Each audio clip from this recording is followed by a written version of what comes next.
Mr. Robinson? Yes. I didn't have time to You have to give us your name. Oh, I'm sorry. My name is Mark Robinson. I live at 4015 Sassafras Court. That's right here in Greensboro. Lived in Greensboro all my life. I didn't have time to write a fancy speech. I didn't have time to, I didn't have the resource of an English teacher to sit down and write a speech with at school today and be, brought over here or practice or anything. What I really came down here for is this.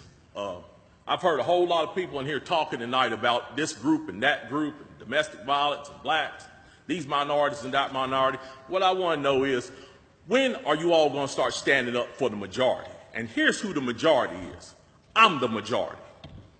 I'm a law-abiding citizen who's never shot anybody, never committed a serious crime, never committed a felony. I've never done anything like that. But it seems like every time we have one of these shootings, nobody wants to put the blame where it goes, which is at the shooter's feet. You want to put it at my feet. You want to turn around and restrict my right, constitutional right that's spelled out in black and white. You want to restrict my right to buy a firearm and protect myself from some of the very people you're talking about in here tonight. It's ridiculous. I don't think Rod Serling could come up with a better script.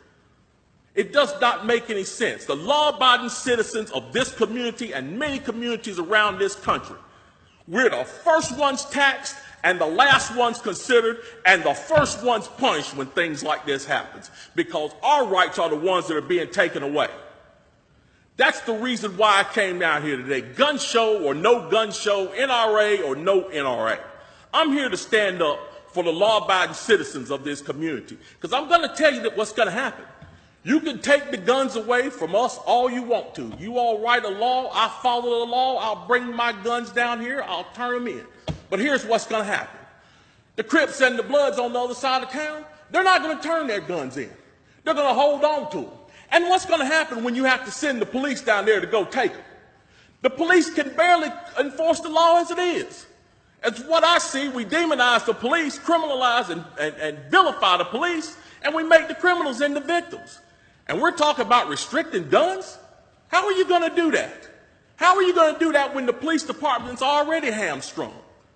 You're not going to be able to go down here and take these guns from these criminals. So the criminals are going to hold on to their guns. They're still going to have them. They're still going to break in my house, and they're still going to shoot me with them. And guess who's going to be the one that suffers? It's going to be me. Well, I'm here to tell you tonight, it is not going to happen without a fight. And when I say fight, I don't mean shots fired. I don't mean fist thrown.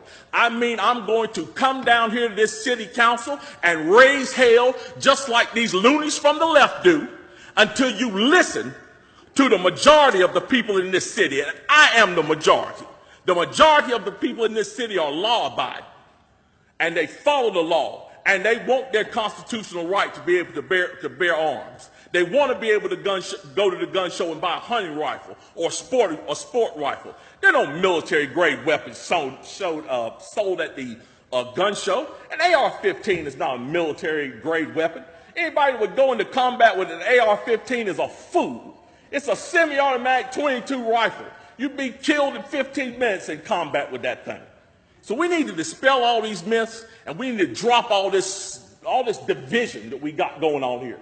Because the bottom line is, when that Second Amendment was written, whether the framers liked it or not, they wrote it for everybody. And I am everybody. And the law-abiding citizens of this city are everybody. And we want our rights, and we want to keep our rights. And by God, we're going to keep them, come hell or high water.